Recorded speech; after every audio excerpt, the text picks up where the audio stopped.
Hi there, hope you're doing well. My name is James Boruri, a fourth year student at Moi University main campus in Eldoret, in School of Education, Department of Technology Education, specializing in BCT.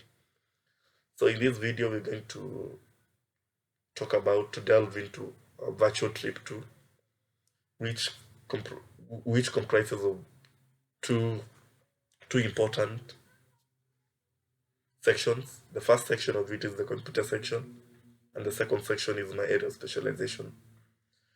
So in the first section of it, which is the computer section also has two sections. It has the SCADA section of it and the Industrial Internet of Things section. So without any further ado, let's delve into our very first aspect, which is in computer section, which is the SCADA section. SCADA in full means the supervisory control and data acquisition. Supervisory control and data acquisition, there is a category of software applications that are used to control industrial processes. So these SCADA, these software applications that are used to control industrial processes, we could say they comprise of the whole system, the control system now which is used to control the industrial operations or processes. It it is comprised of an architecture that is composed of computers, network data communicators, and graphical user interfaces. So these computers, network data communicators, and graphical user interfaces, these are used for high-level supervision of machines and processes. As you said, SCADA, there is now the automation of our manufacturing processes.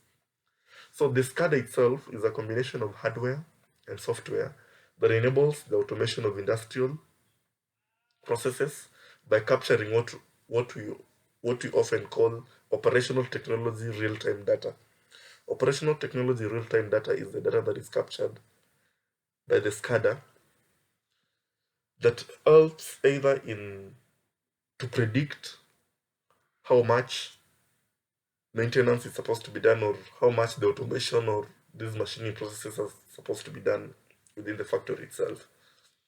And then we could also say the SCADA, it connects the sensors with monitor equipments. Monitor equipments could as well be motors, they can be valves, they can be pumps, to either an on-site or remote server. The server that, that most of these monitor equipment are connected to can either be at the site or it can be somewhere else and the monitoring is done remotely. So the SCADA system has what we call a human machine interface. A human machine interface, we could well define is that this is where an operator interacts with the system. And in that process of interacting with the system, behind the system itself lies a database. And that database is what stores the data that is collected from the system.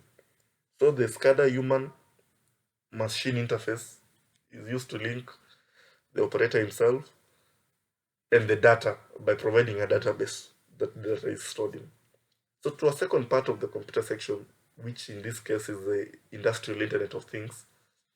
Industrial internet of things is what we call is interconnected sensors, instruments, and other devices that are networked together within the computer's industrial application.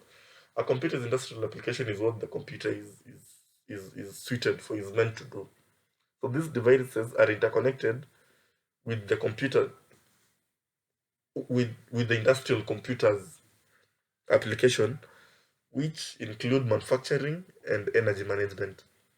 Two of the most aspects in industrial manufacturing processes are what we call energy, how you manage the energy, and how the manufacturing itself is carried out.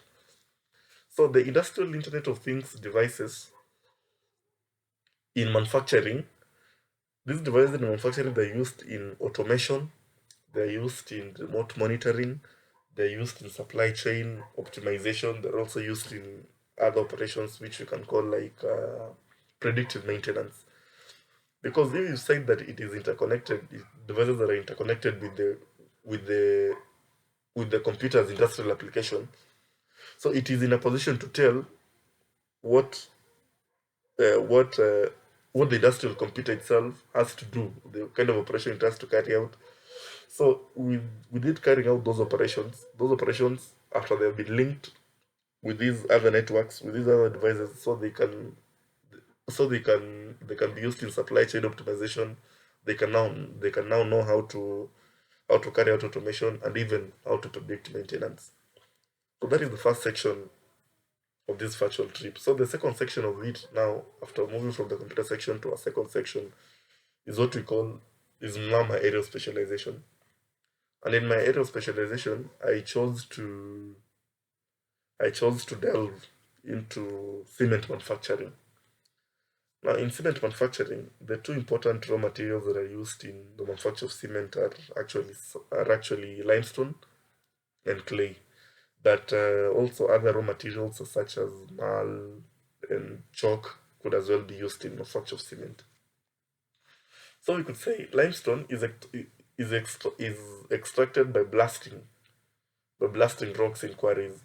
Because the rock that contains limestone itself is so tough, it has to be broken down, and it cannot be broken down by excavators. It is blasted in quarries, and after it is blasted in quarries, then it is fetched out. But for other softer raw materials like chalk and clay, they just dug out of quarries by just means of ordinary excavators. So the crushing of this rock that contains limestone is done, then it is stacked, and the limestone itself is reclaimed from the rock. So so the mix of limestone and the rock itself is then stockpiled on a clay blending. We call it a clay blending bed, and then it is ground into fine powder. It is crushed into it is ground into fine powder. Then grinding is conducted in a cylindrical ball that contains a charge of steel grinding balls. So the advantage of having the steel grinding balls in the cylindrical ball is to ensure that grinding of the material itself is done into its most fine particles. So soft materials are then broken or rather diffused by vigorously stirring with water. So something like clay could be stirred with water vigorously and it is broken down. Hence, it produced a slurry that is passed through the screens to remove oversized particles. So that slurry, now that mixture of clay and limestone itself is what we call slurry, and it is passed through screens or rather sieves to remove the oversized particles. Now, after which the blended material is heated to up to a temperature of about 850 degrees in what we call a preheat tower. And the heat that is used in heating it up to 850 degrees centigrade is heat that is is like the exhaust heat from the limestone kiln, from that kiln that was used to crush the limestone itself. So that heat is directed to a preheater tower, and the mixture of limestone and clay, which is slurry, is heated to up to 850 degrees centigrade. Then the blended meal of limestone and clay, which is now been heated to the slurry, which is heated to 850 degrees centigrade, again again heated up to a temperature of 1400 to 1500 degrees centigrade in a rotatory kiln that is insulated by bricks. The essence of insulating this rotatory kiln with bricks is to prevent heat loss. So it is ever insulated to ensure that those temperatures that are desired are maintained. Then calcium oxide is fused with silica to form what we call the hot potato clinkers. So calcium oxide and silica are fused, and then they are added to that mixture of slurry that is at 1400 degrees centigrade to produce now what we call the hot potato clinkers. Then that mixture that of calcium oxide, slurry, and silica is then cooled and grinded. So after they've been cooled and grinded, 3 to 5% of gypsum, which is hydrated calcium sulfate, is now added. The essence of adding hydrated calcium sulfate to the cooled mixture is to reduce the setting time of cement. And then the cement is stored in silos to await packaging in different sizes. So that is as far as cement production is concerned. Then now to the last part of my area of specialization, which is what we call the proctor compaction test. So we could as well say proctor compaction test of soil is carried out using a proctor to understand the compaction characteristics of different soils. Different soils have different compaction characteristics, and compaction characteristics are directly affected by the amount of water in the soil itself, rather the moisture content in the soil. So compaction of soil in optimum moisture is what gives us a type of soil that becomes the most dense, and hence it can achieve its maximum dry density by removal of air voids. If you want to know whether a soil has been well compacted, a well compacted soil is a soil that has been compacted at its optimum moisture content. And at optimum moisture content, that is when the soil attains the optimum compaction. And optimum compaction in this sense is, okay, the essence of carrying out compaction in the first place is to remove air voids. So optimum compaction, for it to be attained, is all air voids have been cleared from the soil itself. And that is done at an optimum moisture content. And it is at that point that we say that a soil has attained maximum dry density. So maximum dry density is attained by removal of all air voids from the soil at a maximum moisture content. And then that is the point that the soil is most dense and can carry, or rather can be subjected to the said, or rather to the tested pressure that has been subjected to that soil itself. So compaction itself as a process, it is used to make soil more dense. And as we have mentioned, the only way of making soil more dense, the most sure way of making soil more dense is by removal of the air voids from the soil. So the degree to which soil has been compacted, as I mentioned, is measured by the dry density. And for soil to attain its maximum dry density, it has to be at a maximum moisture content, and all the air voids are being removed. Then a curve is then drawn in comparing a graph of water content against dry density is drawn to obtain the maximum dry density of the soil. So it is a curve that is water content and dry density. So when water content is optimum, the dry density is optimum. So at optimum water content, we have the optimum dry density of the soil. Then that is now what we define as the dry density of soil. It is a very important aspect to civil engineers and other people in the building department, as it enables them to come up with means of either making the soil more dense, or are able to determine how a soil can be compacted well. So some of the equipment that are used in the proctor compaction test of soil include a compaction mold. Compaction mold is now that mold where you put the soil that is in question, rather the soil that is going to investigate in. And then we have a rammer.